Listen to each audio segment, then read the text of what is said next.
बिस्मिल्लाहिर्रहमानिर्रहीम। अस्सलाम वालेकुम स्टूडेंट्स, मेरा नाम इमरान अहमद है और मैं आपका कंप्यूटर साइंस का टीचर हूं। स्टूडेंट्स, आज हम बुक का चैप्टर नंबर जो 1 है उसमें सॉफ्टवेयर जो डेवलपमेंट है या सिस्टम डेवलपमेंट का टॉपिक है उसको हम आज डिस्कस करेंगे और देखेंगे कि आज उसके अंदर हम क्या चीज़ पढ़ेंगे। तो स्टूडेंट्स, आइए फिर आज का लेक्चर स्टार्ट करते हैं।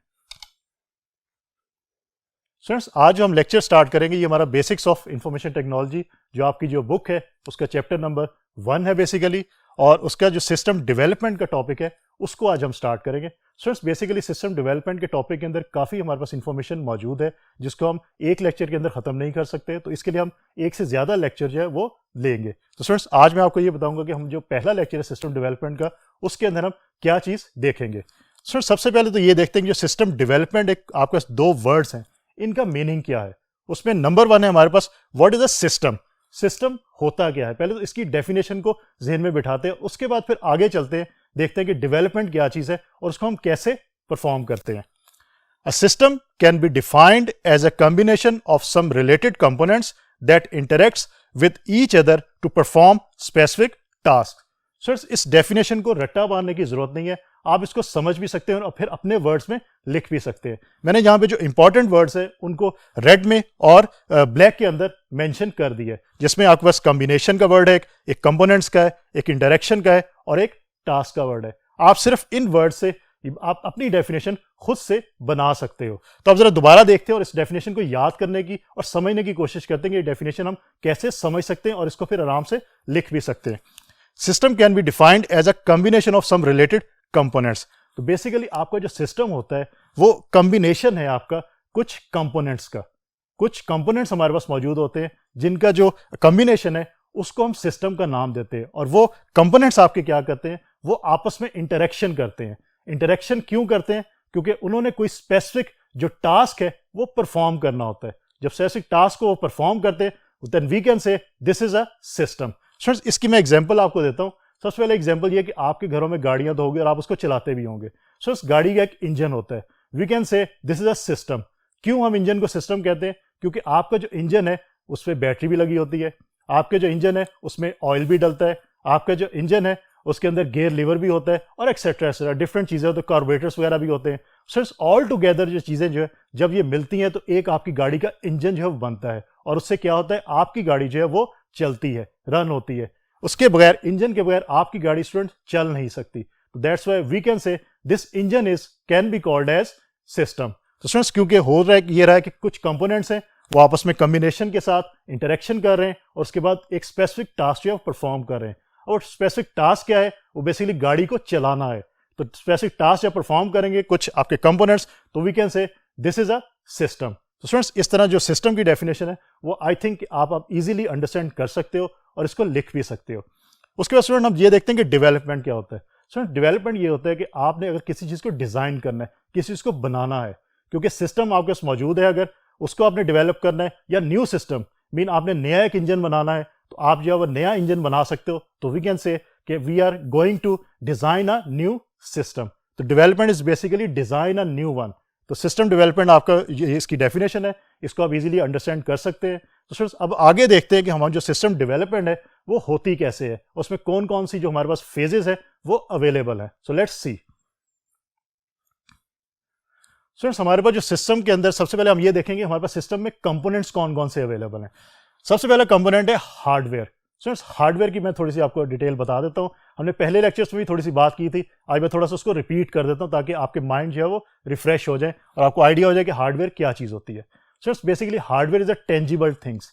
टेंजिबल थिंग्स का ये मतलब है जिन चीजों को हम टच कर सकते हैं। लाइक ये आपका जो बोर्ड है, व्हाइट बोर्ड, इसको मैं टच कर सकता हूं, it means this is a hardware.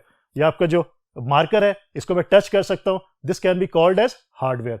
इसी तरह अगर आप कंप्यूटर की बात करते हैं तो कंप्यूटर में आपके जो कीबोर्ड्स है उसको आप टच कर सकते हो, आपकी डिस्प्ले स्क्रीन्स है उनको आप टच कर सकते हो, आपके जो स्पीकर्स हैं उनको आप टच कर सकते हो। Those can be called as hardware devices. और कंप्यूटर के अंदर कुछ चीजें मौजूद होती है जिसमें हार्ड डिस्क मौजूद है, आपके रैंडम एक्सेस मेमोरी रैम मौजूद, रैंडम एक्सेस मेमोरी रैम आपके मौजूद है सिस्टम के अंदर, उनको आप टच कर सकते हो। तो you can say these are the hardwares. उसके बाद सॉफ्टवेयर की हम बात करते हैं। सॉफ्टवेयर बेसिकली अनटचेबल थिंग्स है जिनको हम टच नहीं कर सकते।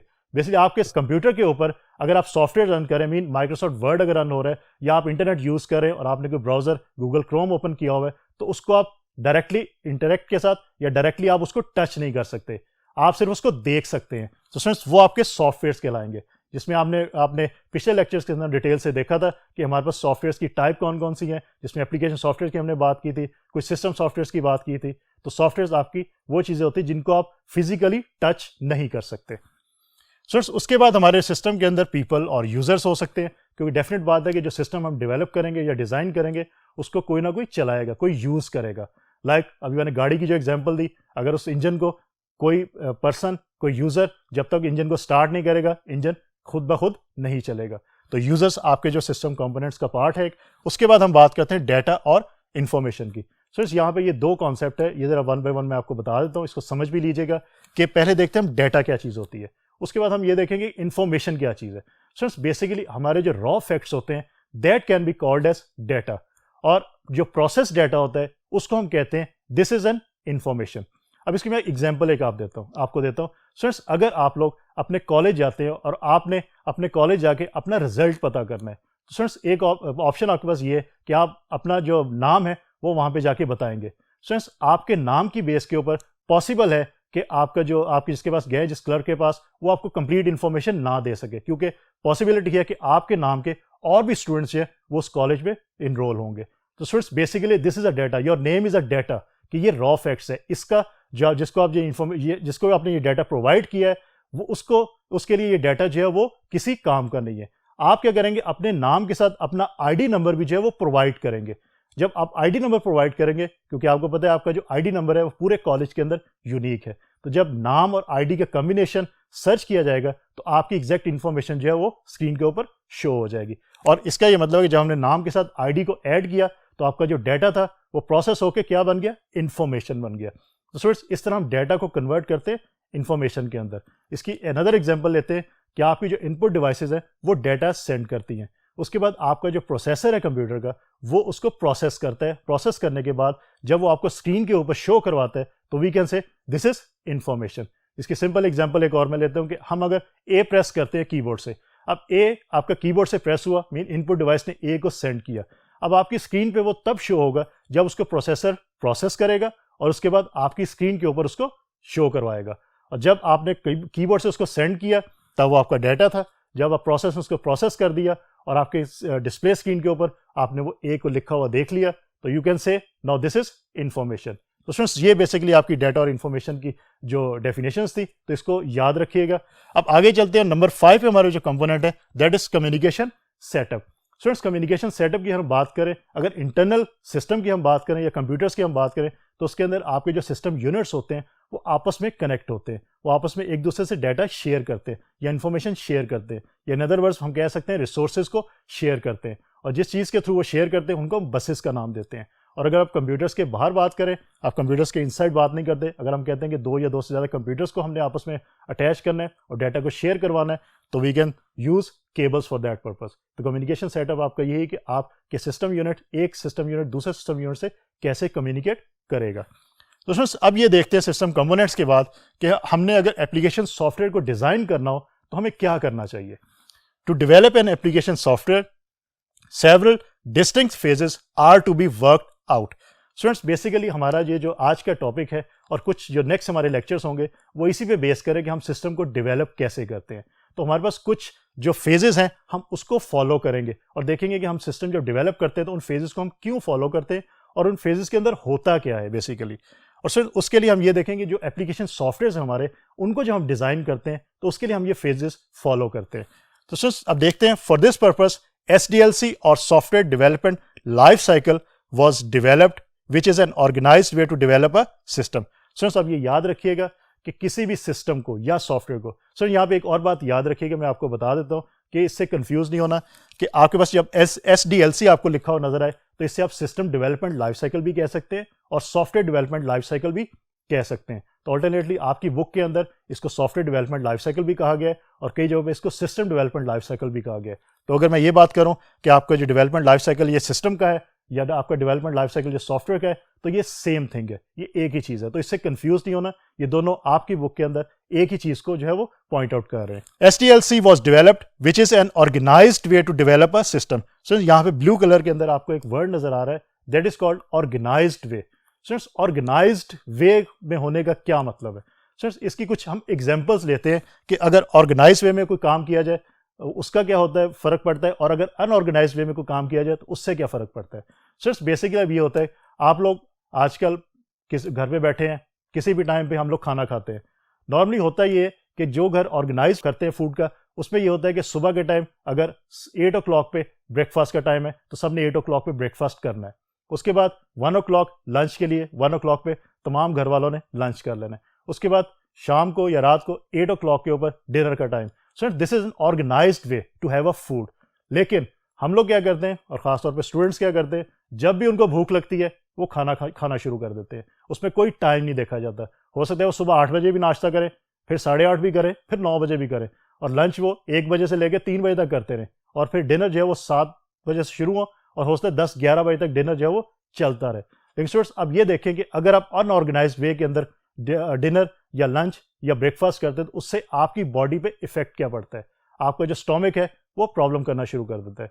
लेकिन उसके कंट्रास्ट में अगर आप ऑर्गेनाइज्ड वे के अंदर अपना ब्रेकफास्ट, लंच और डिनर करते हैं तो आपका स्टोमिक है वो बिल्कुल ठीक हालत में रहता है और वो आपको प्रॉब्लम नहीं करता। तो इसका ये मतलब है कि जिस तरह यील्ड टाइम एग्जाम्पल है, इस तरह हम जब सिस्टम डेवलप करते हैं तो सिस्टम डेवलप करते हुए भी हम कोई ऑर्गेनाइज्ड वे को फॉलो करेंगे तो हमारा सिस्टम जो सही परफॉर्म करेगा, और अगर इन फ्यूचर उसके अंदर कोई प्रॉब्लम भी आती है तो हम उसको ईजिली डायग्नोस करके उस प्रॉब्लम को रिजॉल्व भी कर सकते हैं। तो इस तरह हम ऑर्गेनाइज्ड वे के अंदर जो है वो अपने सिस्टम को डेवलप करते हैं। तो लेट्स सी कि वो कौन सी फेजेस है जिनके बेस के ऊपर हम जो अपने सिस्टम को डेवलप करते हैं। आइए देखते हैं। फ्रेंड्स यहाँ पे आप देखिए, आपके SDLC involves 5 phases as shown in the following diagram. पहले मैं इन फेजेस के आपको नाम बताया था, फिर इसकी डिस्क्रिप्शन आहिस्ता से देखते हैं वन बाय वन कि डिस्क्राइब किस तरह करते हैं हम इसको। First one is preliminary investigation, then analysis, then design, coding, and then testing, then implementation, and then maintenance. So यहाँ पे आपको एक चीज नजर आ रही है कि मैंने ऊपर लिखा है कि SDLC इन्वॉल्व्स 5 phases, लेकिन यहाँ पे अगर आप देखें तो मैंने 1, 2, 3, 4, 5, 6 और 7 phases बेसिकली जो वो मेंशन कर दी। और स्टूडेंट्स यहाँ पे याद रखिएगा, बेसिकली SDLC की 5 phases ही होती है, इससे ज्यादा नहीं होती। इनफैक्ट इंप्लीमेंटेशन और मेंटेनेंस की जो फेज है ये एक ही फेज काउंट होती है, और जो आपकी प्रिलिमिनरी इन्वेस्टिगेशन की फेज है स्टूडेंट्स बेसिकली वो एनालिसिस के अंदर ही होती है, लेकिन सिर्फ समझाने के लिए और बताने के लिए इसको अलहदा लिखा जाता है ताकि इजीली इसको अंडरस्टैंड किया जा सके। नॉर्मली आपकी जो फेजेस होती है वो analysis, design, coding, testing, and then implementation and maintenance, और ये ऑल टुगेदर आपकी 5 ही बनती हैं। तो याद रखिएगा कि नॉर्मली आपकी 5 ही होती हैं, लेकिन अंडरस्टैंडिंग के लिए हमने जो है 2 और जो है वो ऐड कर दी। इनफैक्ट प्रिलिमिनरी इन्वेस्टिगेशन आपकी एनालिसिस के अंदर फेज लाई करती है, और जो मेंटेनेंस है वो आपकी इंप्लीमेंटेशन के साथ ही होती है। तो स्टूडेंट्स अब ये देखते हैं कि हम इसके अंदर काम कैसे करते हैं। सो प्रिलिमिनरी इन्वेस्टिगेशन के बाद हम एनालिसिस फेज की तरफ आते हैं, जिस तरह आप ये एरो का निशान देख सकते हैं। एनालिसिस फेज के बाद हम डिजाइन फेज की तरफ आते हैं, डिजाइन फेज के बाद हम कोडिंग फेज की तरफ आते हैं, कोडिंग फेज के बाद हम टेस्टिंग की तरफ आते हैं, देन इंप्लीमेंटेशन, और उसके बाद फिर मेंटेनेंस फेज होती है जो सबसे लास्ट के अंदर होती है। सो अब यहाँ पे आप इस साइड पे अगर देखें राइट साइड के ऊपर, तो आपको इंप्लीमेंटेशन फेज से आप वापस टेस्टिंग की तरफ भी जा सकते हैं, टेस्टिंग से कोडिंग की तरफ, देन कोडिंग से डिजाइन, और डिजाइन से एनालिसिस की तरफ भी जा सकते हैं। स्टूडेंट्स ये उस केस में होता है कि अगर कोई मिस्टेक हो तो आप प्रीवियस जो फेज है उस पर मूव कर सकते हैं। फॉर एग्जांपल अगर कोडिंग के फेज के ऊपर, कि आप ये सॉफ्टवेयर डेवलपर्स हैं जो कोड लिख रहे हैं किसी भी सॉफ्टवेयर का, अगर कोड लिख रहे हैं, अगर उनको जो डिज़ाइन दिया गया है, डिज़ाइन वाले जो आपके सॉफ्टवेयर डेवलपर्स हैं उनकी तरफ से अगर कोई कोड लिखने को दिया गया है और डिज़ाइन के अंदर कोई मिस्टेक है, तो जो आपके कोडिंग करने वाले कोडर्स हैं वो उस डॉक्यूमेंट को वापस डिज़ाइन फेज के जो पर्सन्स हैं उनके पास भेज सकते हैं कि भाई इसमें ये गलती है, उसको रिजॉल्व करें। तो इस तरह आपका ये जो फेजेस है, ये फेजेस आपकी प्रिलिमिनरी इन्वेस्टिगेशन से एनालिसिस फेज पे आप आते हैं, फिर डिज़ाइन में, फिर कोडिंग, फिर testing, then implementation and maintenance. और आप इंप्लीमेंटेशन से टेस्टिंग की तरफ भी जा सकते हैं अगर कोई मिस्टेक हो, टेस्टिंग से आप कोडिंग की तरफ जा सकते हैं अगर कोई मिस्टेक हो, कोडिंग से आप डिज़ाइन की तरफ जा सकते हैं अगर कोई मिस्टेक हो, डिज़ाइन से फिर एनालिसिस की तरफ भी आप जा सकते हैं अगर कोई मिस्टेक हो। तो स्टूडेंट्स अब आज के लेक्चर में हम सिर्फ जो फर्स्ट वन है हमारा प्रिलिमिनरी इन्वेस्टिगेशन, इसके बारे में बात करेंगे। बाकी जो फेजेस है उसके बारे में हम नेक्स्ट लेक्चर्स के अंदर वन बाय वन जो डिटेल के साथ बात करेंगे। तो लेट्स सी कि प्रिलिमिनरी इन्वेस्टिगेशन आपकी किस तरह काम करती है। Conduct initial analysis, friends basically ये एनालाइज करती है आपका जो इनिशियल एनालाइज होता है। इसमें हम डिटेल से हम देखते हैं कि इनिशियल एनालाइज का क्या मतलब है या इनिशियल एनालिसिस को कहते किसको है। सो लेट्स सी, इसके अंदर हमारे पास जो सब फेजेस है, first one is system identification, second is system scope, third is alternate solutions, fourth is feasibility study and the fifth one and last one is preliminary plan. Friends आइए one by one अब ये देखते हैं कि ये जो सब phase है प्रिलिमिनरी इन्वेस्टिगेशन की, इनके अंदर कौन कौन से फंक्शंस जो है वो परफॉर्म होते हैं। So let's see. स्टूडेंट्स सबसे पहले हमारे पास है that is system identification. The system is to be identified at this stage. Students सबसे पहले तो ये चीज देखनी है कि आपने जो सिस्टम डिजाइन करना है या जो सॉफ्टवेयर आपने डिजाइन करना है वो बेसिकली है क्या, उसको आइडेंटिफाई करना है। कि स्टूडेंट देखें, बात ये है कि आपने अगर कोई भी चीज बनानी हो तो सबसे पहले आप ये देखते हैं कि आपने वो बनाना क्या है इनफैक्ट। ठीक है, अगर फॉर एग्जाम्पल आपने घर बनाना है, आपने कोई प्लॉट लिया है, ठीक है, तो आपने ये सोच के लिया होगा कि उस प्लॉट के ऊपर मैं घर बनाऊंगा। तो बेसिकली आपने आइडेंटिफाई कर ली अपनी प्रॉब्लम या अपना सिस्टम कि मैंने उस पर घर बनाना है। तो सबसे पहले चीज होती है कि आप आइडेंटिफाई करें कि आपने करना क्या है, क्योंकि अगर आपको यही नहीं पता कि आपने करना क्या है तो आप आगे जो फेजेस है उनका कोई मायने नहीं बनता। इसकी एक और एग्जांपल मैं देता हूं कि अगर आप रियल टाइम एग्जांपल है कि अगर आप लोग ये सोचते हैं कि मैंने फ्यूचर के अंदर क्या करना है, मीन अपना गोल आइडेंटिफाई करते हैं कि मैंने फ्यूचर के अंदर क्या बनना है। फॉर एग्जाम्पल आप कहते हैं जी मैंने इंजीनियर बनना है, तो आप फिर अभी से उस तरह से पढ़ाई शुरू करते हैं। मीन आपने फिर मैथमेटिक्स के ऊपर ज्यादा एम्फेसिस करना होता है क्योंकि इंजीनियरिंग के अंदर मैथमेटिक्स ज्यादा यूज होती है, बायोलॉजी कम यूज होती है। तो इस तरह आपने अपना फ्यूचर जो है वो आइडेंटिफाई कर लिया ऑलरेडी। इसी तरह जब भी कोई सिस्टम डिजाइन किया जाता है या कोई सॉफ्टवेयर डिजाइन किया जाता है तो आइडेंटिफाई किया जाता है सबसे पहले कि ये जो सॉफ्टवेयर सिस्टम बेसिकली है क्या, ये है क्या चीज, बनाना क्या है। उसके बाद फिर हम उसका देखते हैं scope. Sometimes it becomes necessary to curtail the projects to certain limits due to financial, political और टाइम कंस्ट्रेंट्स। अब ये देखा जाता है उसके बाद आइडेंटिफिकेशन के बाद कि इस जो सिस्टम का सॉफ्टवेयर इसका स्कोप क्या होगा, मीन कौन से लोग इसको यूज करेंगे, कितने बजट के लोग इसको यूज करेंगे और कहां पे ये इंप्लीमेंट हो सकता है। This is the scope of this system. अब इसके अंदर देखा ही जाता है कि फाइनेंशियल कंस्ट्रेंट भी हो सकते हैं इसके अंदर, पॉलिटिकल कंस्ट्रेंट भी हो सकते हैं और टाइम कंस्ट्रेंट को भी इसके अंदर देखा जाता है। इसकी मैं सिंपल रियल टाइम एग्जांपल लेता हूं कि स्टूडेंट्स आप लोग ये कहते हैं कि हमने एक घर बनाना है, डबल स्टोरी बनाना है, लेकिन होता ही है कि आपके पास फाइनेंस इतना नहीं है कि आप डबल स्टोरी घर बना सकें। तो इसका मतलब है कि आपने अपने स्कोप को लिमिटेड कर लिया। आपने कहा सिंगल स्टोरी का फाइनेंस है मेरे पास तो मैं सिंगल स्टोरी घर बना लेता हूं। तो this is basically system scope, कि आपने सिस्टम जो स्कोप है वो डिफाइन करना होता है इस स्टेज के ऊपर कि मेरे सिस्टम का स्कोप क्या है, मेरे फाइनेंस जितना है उसके अंदर मैं क्या कुछ कर सकता हूँ, और मेरे पास जो टाइम कंस्ट्रेंट है, मीन अगर मैंने 1 महीने के अंदर घर बनाना है, ठीक है, तो मैं बना भी सकता हूँ या नहीं बना सकता। तो उसमें बेसिकली सिस्टम स्कोप आपका जो इसके अंदर डिफाइन होता है। थर्ड वन हमारे पास ये है ऑल्टरनेट सॉल्यूशंस। स्टूडेंट्स बात वही है कि जब आपने कोई सिस्टम डिजाइन करना है तो सबसे पहले आपने सिस्टम आइडेंटिफाई कर लिया, फिर आपने उसका स्कोप भी आइडेंटिफाई कर लिया। उसके बाद ये देखना है कि सॉल्यूशंस कि किस तरह ये काम करना है। अब पॉसिबल है कि आपके पास एक से ज्यादा सॉल्यूशंस हो। इसकी भी पहले रियल टाइम एग्जांपल मैं आपको ही देता हूं कि आप लोगों ने अगर कॉलेज से घर जाना है या घर से आपने कॉलेज आना है तो आपके पास डिफरेंट सॉल्यूशंस अवेलेबल होते हैं। एक है कि आप बाइसिकल पे भी आ सकते हैं घर से कॉलेज, दूसरा आप मोटर बाइक पे भी आ सकते हैं, तीसरा आप गाड़ी पे भी आ सकते हैं, और चौथा सोल्यूशन हमारे पास ये है कि हम किसी पब्लिक ट्रांसपोर्ट के थ्रू भी आ सकते हैं। अब स्टूडेंट्स इसमें से बेस्ट वन आपने चूज करना है। अगर आप स्टूडेंट के पॉइंट ऑफ व्यू से देखें तो मेरा ये ख्याल है कि जो मोटर बाइक का सोल्यूशन है that is the best one, क्योंकि आपने रश आवर में आना होता है, पीक आवर्स के अंदर, तो रश आवर में मोटर बाइक इजीली आपको लेके आ सकती है कॉलेज के अंदर। उसके बाद क्योंकि आप सिंगल स्टूडेंट है, आपने सिंगल ही आना है और आपके पास जो है वो कंस्ट्रेंट होते हैं फाइनेंशियली भी कि आपने पेट्रोल डलवाना है, तो इसका ये मतलब कि आप मोटर बाइक के अंदर पेट्रोल भी कम लगेगा और सिंगल पर्सन उसके ऊपर आराम से जो इजीली कॉलेज तक पहुंच जाएगा। तो इसका ये मतलब है कि हमारे पास डिफरेंट सोल्यूशंस थे, हमने उसमें से बेस्ट वन चूज कर लिया। इसी तरह हम जब सिस्टम डिजाइन करते हैं या सॉफ्टवेयर डिजाइन करते हैं तो हमारे पास डिफरेंट जो है सोल्यूशंस मौजूद होते हैं, उसमें से फिर हम बेस्ट वन जो है वो चूज करते हैं और उसको यूज करते हैं। सो लेट्स सी यहां पे क्या लिखा हुआ है, there may be alternate solutions to develop a system. Okay, the best strategy to interview the concerned user, clients और customers of the system. Students अगर सिस्टम की बात करें, अभी तो मैंने रियल टाइम आपको एग्जांपल बताई, अगर हम सिस्टम की या सॉफ्टवेयर डेवलपमेंट की बात करें तो इसके अंदर अगर फॉर एग्जांपल ऑलरेडी एक सिस्टम रन हो रहा है किसी ऑर्गेनाइजेशन के अंदर और आपसे ये कहा गया कि इस सिस्टम को आपने अपडेट करना है, मीन ऑलरेडी वो मैनुअल काम कर रहे हैं, आपसे कहा गया कि इसको ऑटोमेटेड में कन्वर्ट करना, मीन कंप्यूटर्स को इसमें ऐड करना है। स्टूडेंट्स हम ये करते हैं, हमारे पास जो बेस्ट स्ट्रेटजी है कि हम इंटरव्यूज़ कर लेते हैं। किन से इंटरव्यूज़ करते हैं? जो स्पेसिफिक ऑर्गेनाइजेशंस के क्लाइंट्स होते हैं या कस्टमर्स होते हैं या कंसर्न यूज़र होते हैं जो उस सिस्टम को ऑलरेडी यूज़ कर रहे हैं। क्योंकि स्टूडेंट सबसे ज़्यादा जो आपको इन्फॉर्मेशन दे सकते हैं वो कंसर्न यूज़र ही दे सकता है जो उस सिस्टम को ऑलरेडी यूज़ कर रहा होगा। वही आपको बता सकता है कि इस सिस्टम के अंदर क्या प्रॉब्लम्स हैं और उस प्रॉब्लम्स को आप मद्देनजर रखते हुए आप उसके फिर सोल्यूशंस जो है वो डिफाइन करते हैं।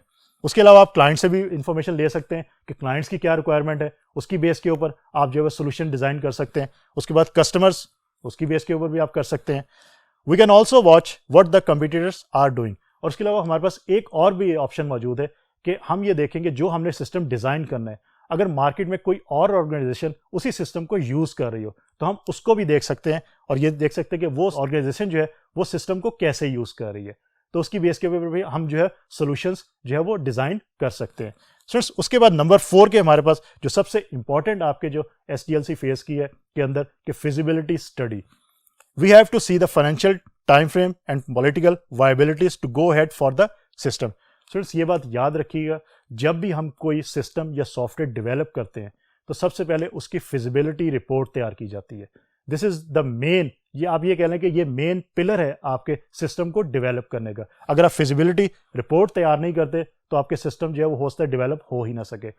फिजिबिलिटी स्टडी के अंदर जो सबसे जो इंपॉर्टेंट कंसर्न्स होते हैं वो आपके फाइनेंस के होते हैं कि आप जब अभी मैंने एग्जांपल दी कि अगर आप डबल स्टोरी घर बनाना चाहते हैं लेकिन आपके पास बजट जो है वो डबल स्टोरी घर का नहीं, वो सिंगल स्टोरी घर का है, तो आप फिजिबिलिटी स्टडी के अंदर ये चीज़ मेंशन करोगे पहले से कि जो मैं घर बना रहा हूँ मेरे पास फाइनेंस इतना है, उसमें सिंगल स्टोरी ही बन सकती है और मैं सिंगल स्टोरी ही बनाऊंगा। ऐसा नहीं है कि आपने कहा जी फाइनेंस आपके पास कम है, ठीक है, लेकिन आपने डबल स्टोरी की जो वो मैप तैयार कर लिया और बाद में प्रॉब्लम में पड़ गए। उसके अलावा टाइम फ्रेम कि स्टूडेंट्स इसमें अगेन ये बात देखी जा सकती है कि आपसे ये कहा जाए कि आपने जो घर बनाना है वो आपने 1 महीने के अंदर अंदर कंप्लीट करना है, लेकिन पॉसिबिलिटी है कि आपका जो घर है आप अगर उसका अंदाज़ा लगाएं तो वो 3 या 4 महीने में बने, उससे पहले नहीं बन सकता। तो ये चीज़ें भी हम जो फिजिबिलिटी स्टडी के अंदर ही मेंशन करते हैं कि हमारा जो प्रोजेक्ट है वो कितना टाइम लेगा, आया वो 1 महीना लेगा, 2 महीना लेगा, 3 महीना लेगा, क्योंकि उसकी बेस के ऊपर हो सकता है कि आपको कुछ पर्सन्स एंगेज भी करने पड़े। तो दैट्स वाई आपका जो टाइम फ्रेम है वो भी इसके अंदर मेंशन होता है। उसके बाद कुछ पॉलिटिकल वायबिलिटीज़ होती हैं। बेसिकली इसकी बेस के ऊपर, फिजिबिलिटी स्टडी की बेस के ऊपर हम ये चेक करते हैं कि आया हमारा प्रोजेक्ट जो है या प्रोजेक्ट मीन सॉफ्टवेयर जो हमारा है या सिस्टम है हमारा वो वायबल भी है, उसको बनाया भी जा सकता है या नहीं बनाया जा सकता। उसके बाद स्टूडेंट्स हम ये देखते हैं कि प्रिलिमिनरी प्लान जो सबसे लास्ट के अंदर है प्रिलिमिनरी इन्वेस्टिगेशन के अंदर, that is here we need to wind up all the findings and submit as a written document for approval. Students ये बात याद रखिएगा कि हम जितनी भी फेजेस पढ़ेंगे, अभी आज जो पढ़ रहे हैं और नेक्स्ट लेक्चर्स के अंदर जितनी भी फेजेस हम SDLC की पढ़ेंगे, तमाम फेजेस के एट द एंड हम उसको एक डॉक्यूमेंटेड फॉर्म बनाते हैं। क्योंकि डॉक्यूमेंटेड फॉर्म बनाने का ये फ़ायदा होता है कि जब हमने एक फेज से दूसरी फेज पे शिफ्ट होना है तो हम वो डॉक्यूमेंट ही दूसरी फेज के जो पर्सन्स होते हैं उनको प्रोवाइड कर देते हैं और उसकी बेस के ऊपर फिर वो काम करते हैं। तो स्टूडेंट्स डॉक्यूमेंटेड आपकी जो इसकी भी डॉक्यूमेंटेशन होगी, मीन आपकी फिजिबिलिटी स्टडी जो उसकी एक रिपोर्ट बनेगी। The readers of this document, mean feasibility report, are top managers who will then decide about the future actions to be taken based on this report. और students यहाँ पे तमाम आपकी जो इन्फॉर्मेशन जो आपने काम की है, फिजिबिलिटी स्टडी बनाई है, उसका यहाँ पे निचोड़ होगा कि जो फिजिबिलिटी रिपोर्ट आप तैयार करेंगे उसके बाद ये होगा कि ये फिजिबिलिटी रिपोर्ट जो आपकी मैनेजमेंट, टॉप मैनेजमेंट है, जिसमें मैनेजर्स भी हो सकते हैं, ओनर्स भी हो सकते हैं, जनरल मैनेजर हो सकते हैं, डायरेक्टर जनरल्स हो सकते हैं, एक्सेट्रा एक्सेट्रा, जो टॉप मैनेजर्स हैं उनके सामने ये फिर फिजिबिलिटी रिपोर्ट उनको प्रेजेंट की जाती है। और स्टूडेंट्स उसके अगेंस्ट वो कुछ फैसले करते हैं। एक तो ये फैसला हो सकता है कि सिंपली रिजेक्ट, कि ये प्रोजेक्ट हो ही नहीं सकता।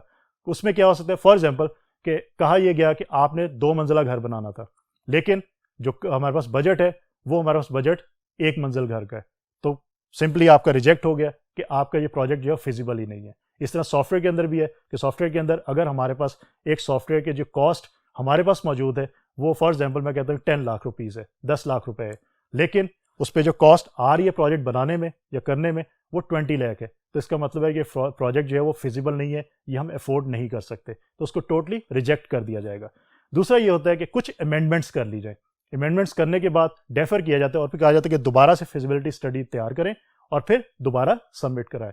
मीन अगेन एग्जांपल लेते हैं डबल स्टोरी या सिंगल स्टोरी घर की, कि कहा जाता है ठीक है आप सिंगल स्टोरी ही घर बना लें, ठीक है, और उसकी फिजिबिलिटी दोबारा से हमें बना के दें, तो ये आपके डेफर किया जाता है, इससे आप दोबारा फिर बना के और फिर दोबारा सबमिट करवा दें। और थर्ड स्टेप, ये थर्ड तरीका ये हो सकता है कि आपका स्ट्रेट फॉरवर्ड फिजिबिलिटी स्टडी आपकी जो आपने सबमिट करवाई रिपोर्ट वो एक्सेप्ट कर ली जाए और कहा जाए ठीक है ये प्रोजेक्ट आपका जो है वो बन सकता है। तो स्टूडेंट्स बेसिकली आपका जो फिजिबिलिटी स्टडी है या फिजिबिलिटी रिपोर्ट है इसके ऊपर बहुत ज़्यादा इम्पैक्ट होता है, आपका जो STLC है वो इस पर बेस कर रहा होता है। अगर आपकी फिजिबिलिटी रिपोर्ट गलत बन जाएगी तो उसका इफेक्ट आपके कंप्लीट प्रोजेक्ट पे पड़ सकता है और हो सकता है आपका project at the end totally fail हो जाए। जितने उस पर रिसोर्सेज लगे थे, जितना फाइनेंस लगा था, वो सब का सब जो है वो जितना टाइम लगा था वो सब का सब वेस्ट हो जाए। तो जो आपका सिस्टम एनालिस्ट होता है बेसिकली वो ये काम करता है और उसकी एक टीम होती है उसके साथ जो ये काम जिससे वो काम करवाता है। तो सिस्टम एनालिस्ट जो है उसको बहुत ज़्यादा केयरफुल रहना पड़ता है जब वो इन फेजेस को फॉलो करता है।